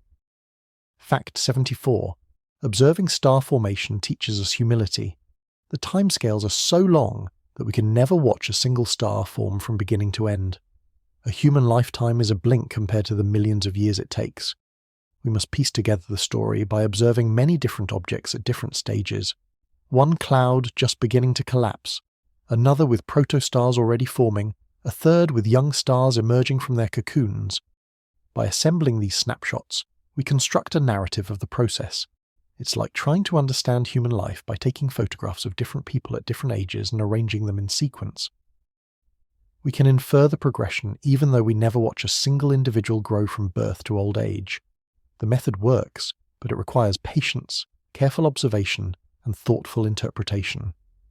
This approach is called the method of snapshots or evolutionary synthesis. It's widely used in astronomy because so many processes occur on timescales far longer than human lifetimes. We observe populations at different evolutionary stages and infer the progression from one stage to the next. The method relies on having enough objects to sample all stages adequately. Fortunately, the galaxy is large and contains many star-forming regions. Between nearby clouds and distant ones, between small regions and large ones, we have thousands of examples to study. Statistical analysis of these populations reveals patterns and trends. We can calculate average timescales for different stages. We can identify which factors influence the outcome. We can test theoretical predictions against observed distributions. The cumulative result of decades of such studies is a detailed understanding of star formation, built snapshot by snapshot, observation by observation. Fact 75. Every star in the night sky went through this process. The bright stars of Orion's belt, the North Star that guides travelers, Sirius blazing in the winter sky, all of them began as collapsing clouds of gas and dust. They were protostars once, hidden in darkness, slowly gathering mass and heating up. They ignited fusion in their cores and emerged into the light. Some are young stars still close to their birthplaces. Others are ancient wanderers that formed billions of years ago and have since travelled far from where they began. But all of them share this common origin. All of them are children of the clouds. When you look up at the stars, you're seeing the end result of the most beautiful creative process in the universe. You're seeing light that began in darkness, brilliance that emerged from cold silence, order that arose from chaos. Each star is a triumph of God's order over emptiness. They shine not by magic, but through the precise laws God built into nature. They are natural, explicable, understandable, and yet they remain wondrous. Understanding how they form doesn't diminish their beauty, it enhances it. We appreciate them more deeply when we know their history. We feel a connection to them when we realize that we too are made of star stuff, our atoms forged in stars that lived and died before the sun was born. The night sky is not just a collection of lights. It's a gallery of ongoing creation, a testament to the fertility and creativity of the cosmos. Every star tells the same fundamental story, and yet each one is unique. They are countless, and yet each one matters. They will all eventually fade, but new ones will take their place. Star formation is the engine that keeps the universe alive, that prevents it from becoming cold and dark and empty. As long as there are clouds, as long as there is gas, stars will continue to be born. The process that created our sun continues today in 1,000 nebulae across the galaxy, and it will continue tomorrow and for billions of years to come, until the last cloud collapses and the final star ignites. Even then, those stars will burn for trillions of years, carrying the light forward into an unimaginably distant future. The story of stellar birth is not just about the past, it's about the present and the future. It's about continuity and renewal. Fact 76. The sound of star formation, if we could hear it, would be silent. Space has no air to carry sound waves, but if we could translate the vibrations and movements into sound, it would be a deep rumble. The collapse of a cloud would create low-frequency waves. The jets shooting out from protostars would whoosh and roar. The magnetic fields twisting and snapping would crackle. Scientists sometimes convert astronomical data into sound, a process called sonification. They take measurements of density, temperature, or magnetic field strength and map them to musical notes or tones. The result is an auditory representation of the invisible. It's another way of experiencing the cosmos, using our ears instead of our eyes. These sonic translations reveal patterns that might be missed in visual data alone. A rhythmic pulsation in the sound might indicate a regular process. A sudden spike might reveal an explosive event. It's a creative approach to data analysis that engages different parts of our brain and offers fresh perspectives on familiar phenomena. Fact 77. Planets begin forming while the star is still a protostar. The disk around the young object already contains small solid particles. These particles settle toward the midplane of the disk, creating a thin layer of concentrated material. Within this layer, particles collide and stick together. Electrostatic forces help them cling to one another. Gradually, they build up into larger aggregates. Pebbles become boulders, boulders become mountains, mountains become planetesimals, objects perhaps a kilometre across. Once planetesimals reach a certain size, their gravity becomes significant. They can attract nearby material more effectively. Growth accelerates. The largest planetesimals sweep up everything in their orbital path, becoming planetary embryos. These embryos can be moon-sized or even Mars-sized. Eventually they collide and merge, forming full-sized planets. The whole process takes millions of years, overlapping with the final stages of stellar formation. By the time the star settles onto the main sequence, its planetary system is already taking shape. Fact 78. Ice lines in the protoplanetary disk determine what kinds of planets form at different distances. Close to the protostar, temperatures are too high for volatile compounds to freeze. Water, methane, ammonia all remain as gas and are easily blown away by stellar wind. Only rocky materials like silicates and metals can condense. This is why the inner planets of our solar system are small and rocky. Further out beyond the ice line, temperatures drop below the freezing point of water. Suddenly there's much more solid material available. Ice makes up a large fraction of the mass. Planets can grow much bigger. They accumulate thick atmospheres of hydrogen and helium, becoming gas giants. The location of the ice line depends on the luminosity of the protostar. Brighter stars push the ice line further out. Dimmer stars have ice lines closer in. This affects the architecture of planetary systems and helps explain the diversity we observe around other stars. Fact 79. Brown dwarfs occupy a twilight zone between planets and stars.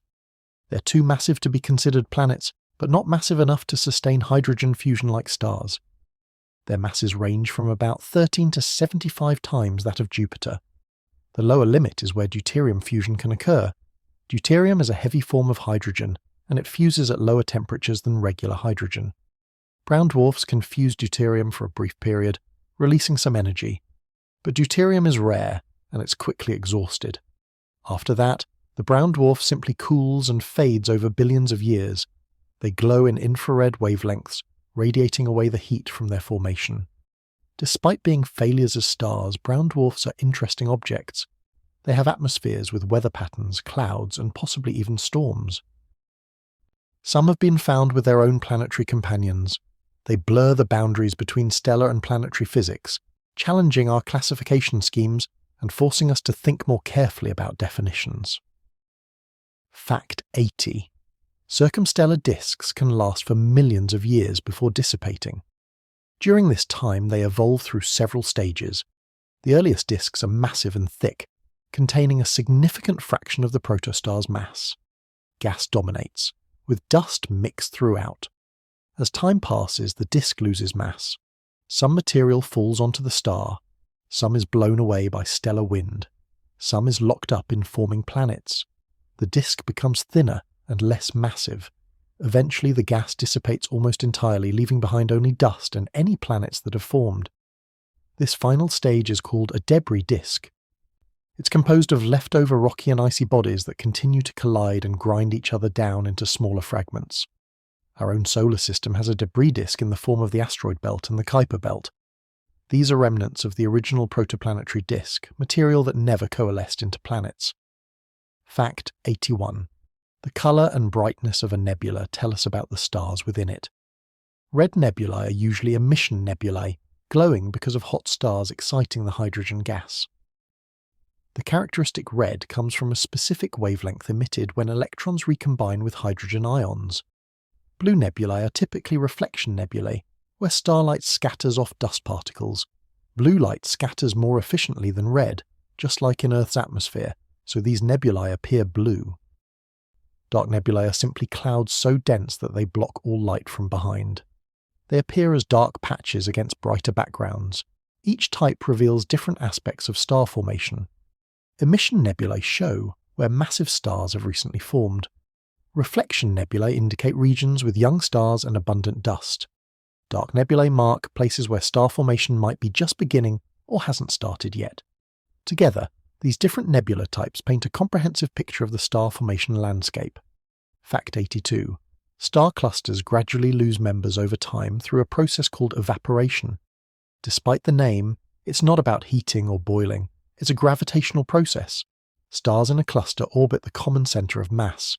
Their individual motions are random, like molecules in a gas. Occasionally, two stars pass close to each other.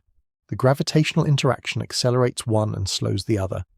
If a star gains enough speed, it can escape the cluster's gravity entirely. It flies off into the galaxy, becoming a field star. This process happens slowly but steadily. The cluster shrinks as it loses members.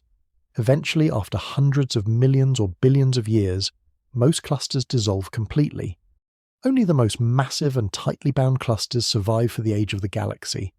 Globular clusters are examples of survivors, ancient and massive enough to remain intact for over 10 billion years. Fact 83. Stellar feedback is the term for all the ways that stars affect their surroundings. Radiation heats nearby gas. Stellar winds push material away. Supernova explosions blast through the interstellar medium. All of these processes inject energy and momentum into the environment. They can disperse molecular clouds, halting star formation. They can compress gas elsewhere, triggering new rounds of formation. Feedback is crucial for regulating star formation on galactic scales. Without it, galaxies would form stars too efficiently and quickly run out of gas. With it, star formation proceeds at a measured pace, sustained over billions of years. Understanding feedback is one of the major challenges in astrophysics. It operates on scales from individual stars to entire galaxies. Simulations must capture this range of scales to accurately model galaxy evolution. Recent advances in computing power and numerical techniques are finally making this possible. Fact 84. The initial mass function describes the distribution of stellar masses at birth. When a cloud fragments and forms many stars, they don't all have the same mass. Some are large, some are small, with a wide range in between. The initial mass function tells us how many stars of each mass are formed. Observations show that low-mass stars are much more common than high-mass stars. For every star 10 times the mass of the Sun, there are hundreds of stars with half the Sun's mass. The relationship follows a mathematical pattern called a power law. This pattern appears to be universal, applying to star-forming regions throughout our galaxy, and even in other galaxies. Why God designed nature to produce this particular distribution is not fully understood. It likely relates to how clouds fragment and how protostars compete for material. But the consistency of the pattern suggests some fundamental underlying principle. Fact 85. Prestellar cores are the densest parts of molecular clouds, the places where collapse is imminent or already underway. These cores are cold, just a few degrees above absolute zero. They're compact, typically a few thousand astronomical units across. An astronomical unit is the distance from Earth to the Sun, so these cores are still much larger than our solar system. But they're small compared to the cloud as a whole. The gas in prestellar cores is moving very slowly. Turbulent motions have damped down. The core is on the verge of collapse. In some cases we can detect slight inward motions, the first whisper of gravity winning its battle against pressure. These cores are the immediate precursors to protostars. Within a few tens of thousands of years, they will collapse and form the next generation of stars. Studying them gives us insight into the initial conditions of star formation, the state of matter just before the transformation begins. Fact 86. Molecular hydrogen is difficult to observe directly. It doesn't emit radiation easily at the cold temperatures found in molecular clouds, so astronomers use tracers, other molecules that are easier to detect, and that trace the distribution of hydrogen. Carbon monoxide is the most commonly used tracer. It's abundant, it emits strong radiation at radio wavelengths, and its distribution closely follows that of hydrogen. By mapping carbon monoxide, we map the molecular clouds. Other molecules serve as tracers for specific conditions. Ammonia traces dense gas. Formaldehyde indicates shock-heated regions. Complex organic molecules appear in the warmest areas near protostars. Each molecular species provides unique information. Together, they allow us to build detailed pictures of the physical and chemical structure of star-forming regions.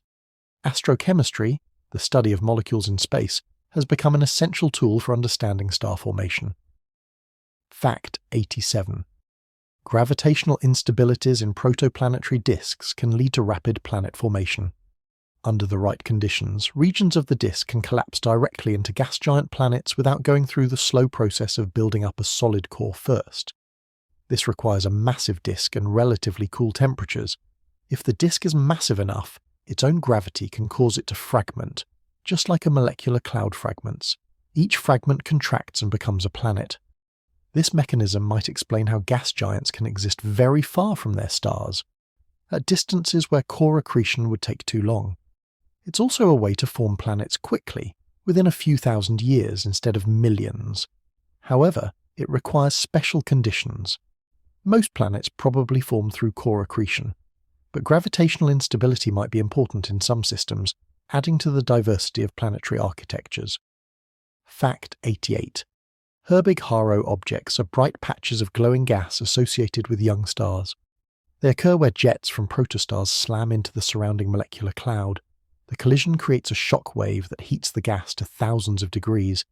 The hot gas glows brightly, creating colourful, irregular patches. Herbig-Haro objects are named after the astronomers who first studied them extensively. They're dynamic, changing on timescales of years or decades as the jets move and the shocked regions shift. Observations show intricate structures within them, including bow shocks, knots, and filaments. Each feature tells a story about the interaction between the jet and the ambient medium. By studying Herbig-Haro objects, we learn about the properties of the jets, including their speed, density, and magnetic field strength. They're laboratories for studying shock physics in an astrophysical context. Fact 89. Stellar multiplicity is the norm rather than the exception. Most stars are part of binary or multiple systems. Single stars like our Sun are actually in the minority. This has implications for planet formation. Planets in binary systems must contend with the gravitational influence of two stars. Some orbit one star closely, with the other star far away. Others orbit both stars in a circumbinary orbit. The dynamics are more complicated than in single-star systems, yet planets have been found in many binary systems, showing that formation is still possible. The presence of a companion star can affect the disk, truncating it or warping it. It can also stir up the planetesimal population, leading to more collisions. Understanding planet formation in multiple star systems is an active area of research, important because such systems are so common. Fact 90. The metallicity of a star refers to the abundance of elements heavier than hydrogen and helium. In astronomical terminology, anything heavier than helium is called a metal, even though chemically they might not be metals. Oxygen, carbon, iron, silicon all are counted as metals in this context. Metallicity affects star formation in several ways. Higher metallicity means more dust, which increases cooling efficiency and allows clouds to fragment more easily. It also provides more material for building rocky planets. Lower metallicity clouds form fewer low-mass stars and more high-mass stars. The relationship between metallicity and planet formation is still being explored.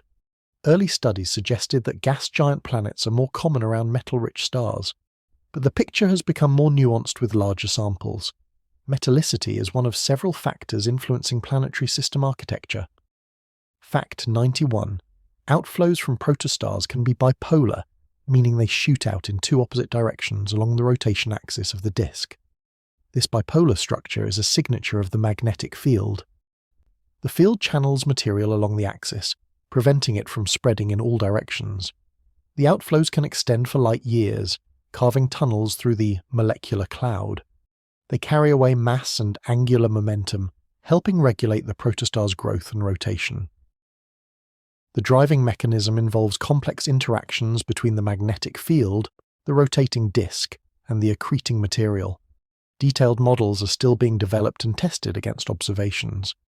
High-resolution observations from telescopes like ALMA, the Atacama Large Millimeter Array, are revealing the structure of these outflows in unprecedented detail. We can see the launching region close to the protostar and trace the flow outward to where it impacts the cloud. Fact 92. Protostellar evolution can be divided into several classes based on observational properties. Class 0 objects are the youngest, deeply embedded protostars surrounded by massive envelopes. They emit primarily in the far infrared and submillimeter. Class 1 objects have begun to disperse their envelopes and show stronger mid-infrared emission. Class 2 objects, or classical T-Tauri stars, have cleared much of their envelope and are surrounded primarily by a disk. They emit strongly in the near-infrared and optical. Cluster 3 objects have lost most of their disk and resemble main sequence stars with some residual infrared excess. This classification scheme helps organize observations and track evolutionary sequences. By studying objects in each class, we piece together the continuous progression from embedded protostar to young star. Fact 93. Accretion rates onto protostars vary over time. They're not constant, but episodic. Material builds up in the disk until instabilities cause sudden dumps of mass onto the star. These accretion bursts increase the star's luminosity dramatically for a period of time, sometimes years or decades. Then the accretion subsides, and the brightness returns to a lower level. This episodic accretion has been observed directly in some systems, where a previously faint protostar suddenly brightens by factors of 10 or even 100. Fu Orionis objects are examples of such outbursts. They're young stars that brighten dramatically and have remained bright for decades.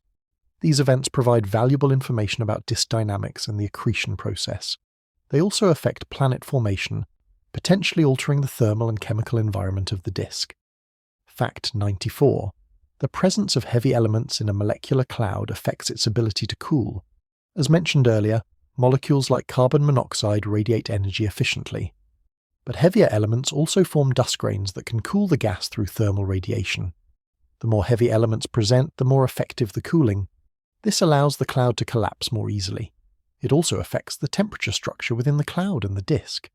Regions with more dust are cooler, which influences where ices form and how planets grow. In the very early universe, when almost no heavy elements existed, star formation was different. Cooling was less efficient. The first stars had to be much more massive because smaller clumps couldn't cool enough to collapse. Only as generations of stars lived and died, enriching the interstellar medium with heavy elements, did the full range of stellar masses become possible. Fact 95. Radiation pressure from a massive protostar can halt its own growth. As the star becomes more luminous, the outward pressure of its radiation can balance or even exceed the inward pull of gravity on the infalling material. This creates a theoretical upper limit to stellar mass, somewhere around 150 times the mass of the Sun. Stars more massive than this would be unstable, their radiation pushing away any additional material trying to accrete. However, observations suggest that some stars exceed this limit. How they form is still debated. Perhaps material accretes through the disk rather than spherically, avoiding the direct radiation pressure. Perhaps the accretion is so rapid that the star doesn't have time to heat up before it's gained the mass. Or perhaps interactions with other protostars allow one to steal mass and grow beyond the normal limit. The upper mass limit of stars remains an open question in astrophysics. Fact 96. The role of cosmic rays in star formation is subtle but important. Cosmic rays are high-energy particles, mostly protons, that zip through space at nearly the speed of light. When they hit molecules in a molecular cloud, they can ionize them, stripping off electrons. This creates charged particles, ions, that can interact with magnetic fields. The ionization affects the coupling between gas and magnetic fields. In regions with higher ionization, the magnetic field has more influence. In regions with lower ionization, the gas can slip past the field more easily. This affects how quickly clouds collapse and how efficiently angular momentum is transferred. Cosmic rays also drive chemistry, initiating reactions that wouldn't occur otherwise. They're a small but pervasive influence, shaping star formation in ways we're only beginning to fully appreciate. Fact 97. Star formation has varied throughout the history of the universe. In the early universe, shortly after the Big Bang, no stars existed. The first stars formed a few 100 million years later from pristine hydrogen and helium. Star formation peaked several billion years ago when galaxies were younger and had more gas. Since then, the rate has declined as gas is consumed and expelled. In the distant future, billions of years from now, star formation will become rare. Galaxies will exhaust their gas supplies. The universe will gradually fill with old fading stars and the remnants of dead ones. Eventually, trillions of years from now, the last star will form. After that, no new stars will ever be born. The universe will enter a long twilight, slowly cooling and darkening, but that end is unimaginably far away. For now, and for billions of years to come, stars will continue to form, keeping the cosmos bright and alive. Fact 98. Stellar nurseries are some of the most beautiful objects in the sky. The the glowing gases, the dark silhouettes of dust, the bright young stars, all combine to create stunning visual displays. Images from telescopes like Hubble have captured these regions in breathtaking detail. The colours are often enhanced or assigned based on different wavelengths, but the structures are real. Pillars of gas, bubbles blown by stellar winds, jets shooting across light years, all testify to the dynamic processes at work. These images inspire wonder and curiosity. They grace posters, book covers, and computer screens around the world. They remind us that God's universe is not just vast and ancient, but also beautiful and creative. The same physics God ordained creates art on a cosmic scale. Science and beauty are not opposites, but partners, two ways of appreciating the same magnificent reality. Fact 99. The study of star formation connects to many other fields of astronomy. Understanding how stars form helps us understand galaxy evolution, because galaxies are made of stars and their evolution depends on how efficiently they form new ones. It connects to planet formation, because planets form in the disks around young stars. It relates to the origin of life, because the heavy elements necessary for life are created in stars and dispersed when stars die, enriching the clouds where new stars and planets form. Star formation is a central thread in the cosmic narrative, linking the Big Bang to the present day, connecting the formation of galaxies to the emergence of life. By studying how stars are born, we learn about our own origins. We discover where the atoms in our bodies came from and how the conditions for life came to exist. It's a deeply human endeavour, motivated by the oldest questions. Where did we come from? How did we get here? What is our place in the universe? Fact 100. The journey from cloud to star is a transformation. Darkness becomes light. Cold becomes heat. Chaos becomes order. Formless gas becomes a structured, shining sphere. It's a process driven by simple laws of physics that God established. Yet the outcome is extraordinary. Each star is a localized victory against entropy, a region where energy is concentrated and organized. Stars are engines that power the universe. They light up galaxies. They forge heavy elements. They create the conditions for planets and life.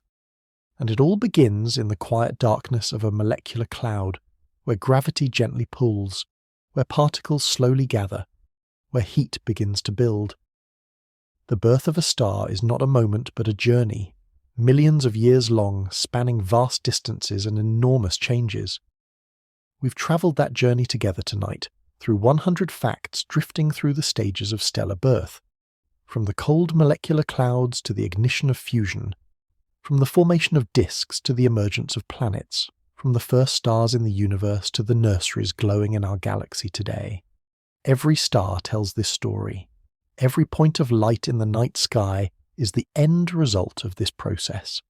And as you close your eyes and drift towards sleep, remember that you are connected to this cosmic cycle. You are made of elements forged in stars. You live on a planet that formed in a disk around a young star. You exist because God used stars, born, living, and dying, to enrich the universe with the building blocks of life. The story of star formation is part of the story God is still writing. Rest now beneath the light of countless suns, each one a testament to his creative power. Good night.